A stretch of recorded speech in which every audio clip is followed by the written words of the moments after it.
Ang sikat ng araw sa Barangay San Roque ay tila laging mas masakit sa balat ni Angelica. Hindi dahil sa init, kundi dahil sa kaakibat nitong mga titig ng mga kapitbahay na tila ba bawat sulyap ay may dalang lason.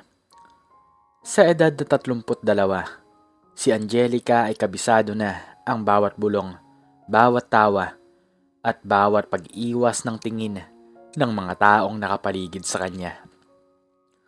Bit-bit ng isang plastik ng murang sardinas at 2 kilong bigas. Mabilis siyang naglakad pa uwi. Sa likuran niya, naririnig niya ang boses ni Aling Lorna, ang tsismosa ng barangay. Tingnan mo nga naman yang si Angelica. Buntis na naman ba? Pang-anim na yata kung sakali. Iba-iba ang ama. Pare-parehong iniwan. Pangungutya nito na sapat na ang lakas para marinig niya. Hayaan mo na, Lorna. Alam mo naman ang trabaho niyan dati, di ba? Red light. Sanay sa ganyang buhay. Sagot naman ng isa pa. Humigpit ang kapit ni Angelica sa plastik. Gusto niyang lumingon at sumigaw. Sabihing hindi siya masamang tao. Na ginawa lamang niya ang lahat para mabuhay. Pero nanatili siyang tahimik. May 5 bibig siyang naghihintay sa bahay. Sina CJ, Mia, Leo, Sarah, at ang bunsong si Ben. 5 silang paalala ng kanyang mga pagkakamali, pero 5 rin silang dahilan kung bakit siya humihinga pa. Pagpasok niya sa kanilang munting barong-barong, sinalubong siya ng malakas na iyak ni Ben. Nay, si Ben po, ayaw tumigil sa pag-iyak. Ubos na po ang gatas. Salubong ni CJ, ang panganay na 12 taong gulang. Huminga ng malalim si Angelica at pilit nang umiti. Heto, magsaing ka na CJ. Lalagyan natin ng malunggay ang sardinas para marami tayong makain.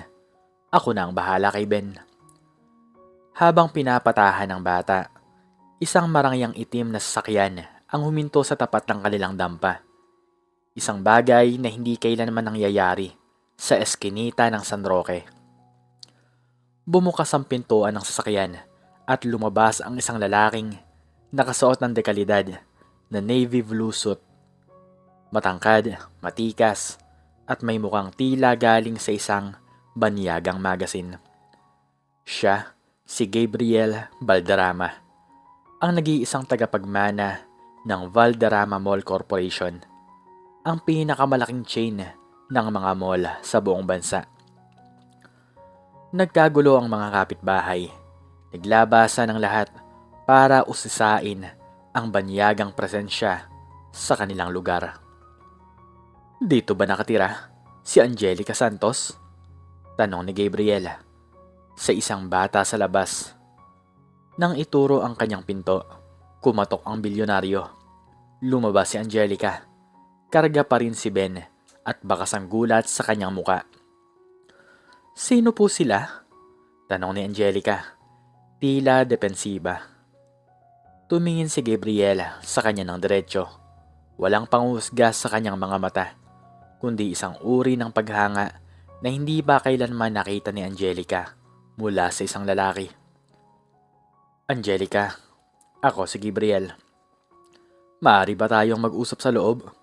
Ayoko nang masyadong maraming saksi sa sasabihin ko. Magalang na wika ng lalaki. Pinalabas muna ni Angelica ang mga bata para maglaro sa likuran, maliban kay Ben na tulog na. Naupo sila sa lumang sofa na butas-butas na ang foam. Bakit po kayo narito? Wala po akong utang sa inyo at lalong wala po akong kilalang gaya nyo. Panimula ni Angelica.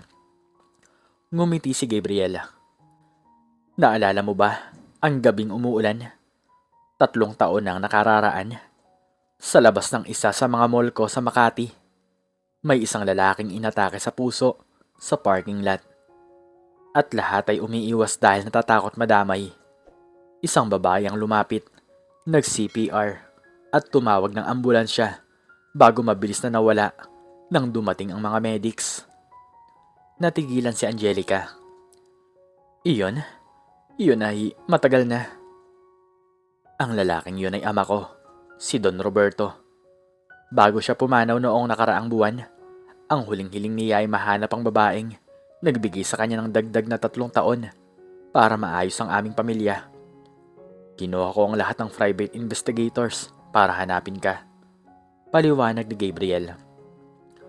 Kung ganon, narito po kayo para magpasalamat.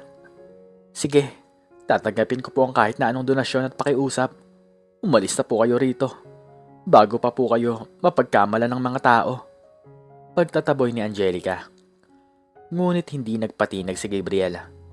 Lumapit siya at hinawakan ang magaspang na kamay ni Angelica.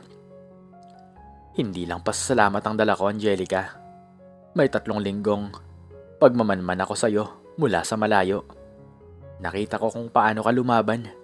Nakita ko kung paano mo tiisin ang lahat ng pangungutya para sa mga anak mo. Nakita ko ang isang babaeng may pinakamalinis na puso sa kabila ng maruming kahapon. Hindi mo alam ang sinasabi mo, Mr. Balderrama. Isa akong dating bayaran. Ang mga anak ko, walang kinikilalang ama. Pinandidirihan ako ng lipunan. Huwag mo akong gawing proyekto ng charity nyo. Mariing sabi ni Angelica habang nanginginig ang boses. Hindi ito charity, Angelica. Gusto ko itang pakasalan. Seryosong sabi ni Gabriel. Tila tumigil ang mundo ni Angelica. Ano? Nababaliw ka na ba? Seryoso ako. Kailangan ko ng asawang totoo. Ang mundong kinagagalawan ko ay puno ng mga taong may suot na maskara. Ikaw, Angelica. Ikaw ang pinakatotoong tao na nakilala ko. Gusto kong maging ama ng mga anak mo. Gusto kong bigyan ka ng buhay na nararapat sa isang reyna. Deklarasyon ni Gabriel. Ang balita ng kasal ni Gabriel at Angelica ay tila isang pagsabog ng bomba sa buong bansa. Ang mga tabloid at social media ay napuno ng mga headline. Cinderella of the slums, the billionaire and the escort. Valderrama hair weds woman with 5 kids. Sa araw ng kanilang pre-wedding dinner sa isang eksklusibong hotel, nandoon ang pamilya ni Gabriel. Ang kanyang ina, si Doña Victoria, ay hindi magkamayaw sa pagtataray.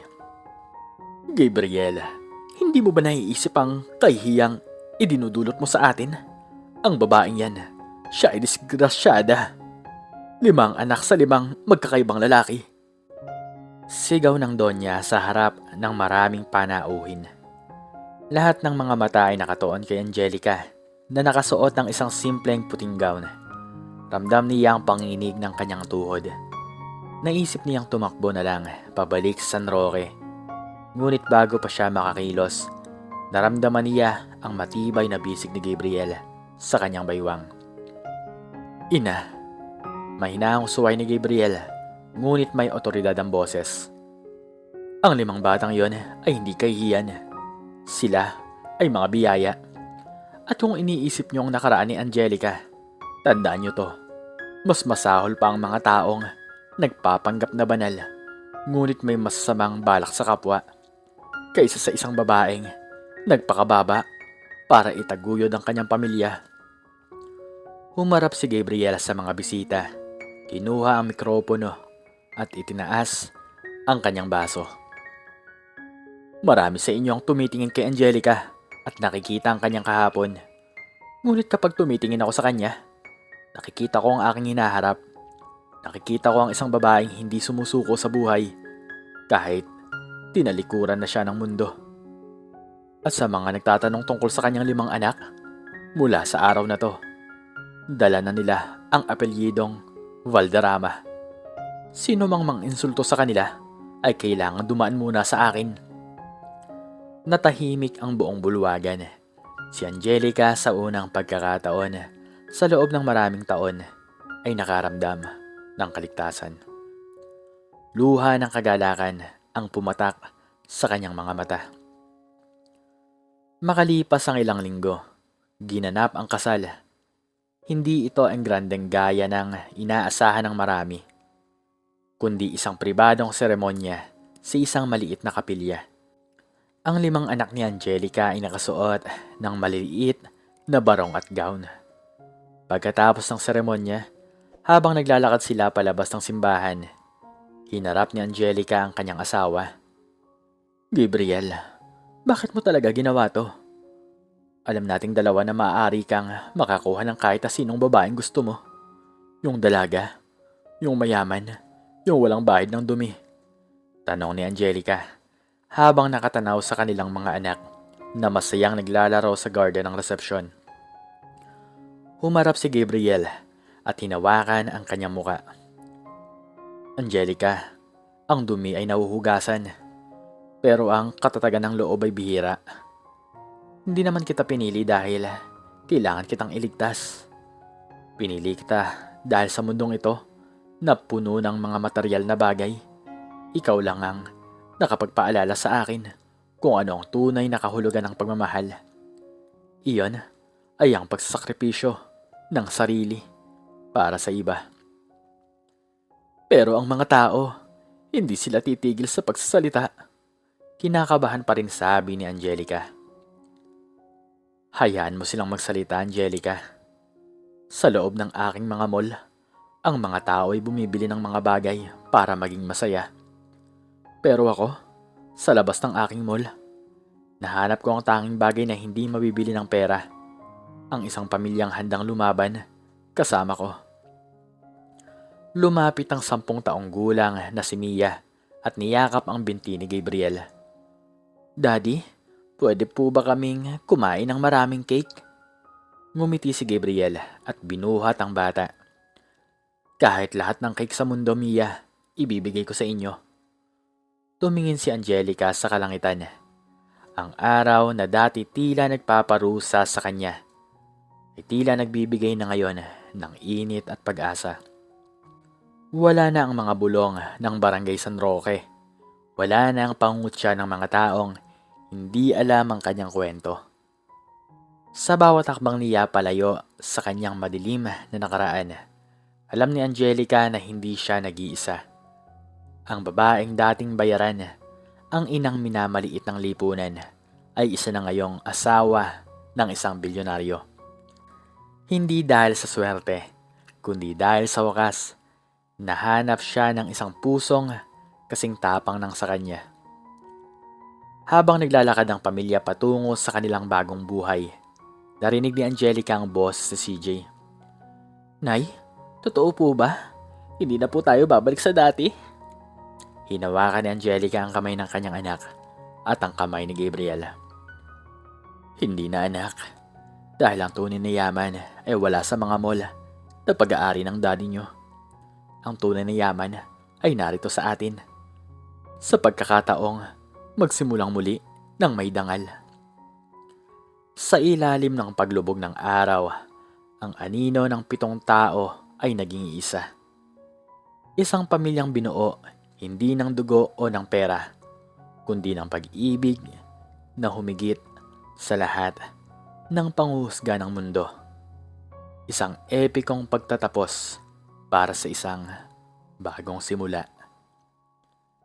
Ikaw, anong natutunan mo sa istoryang ito? Maki-comment naman sa baba kung anong iyong natutunan. At hanggang dito na lamang po nagtatapos ang aking istorya. At sana po ay nagustuhan nyo to. Please like, share, subscribe, and click the notification bell para palagi po kayong updated sa mga bago ko pong istorya.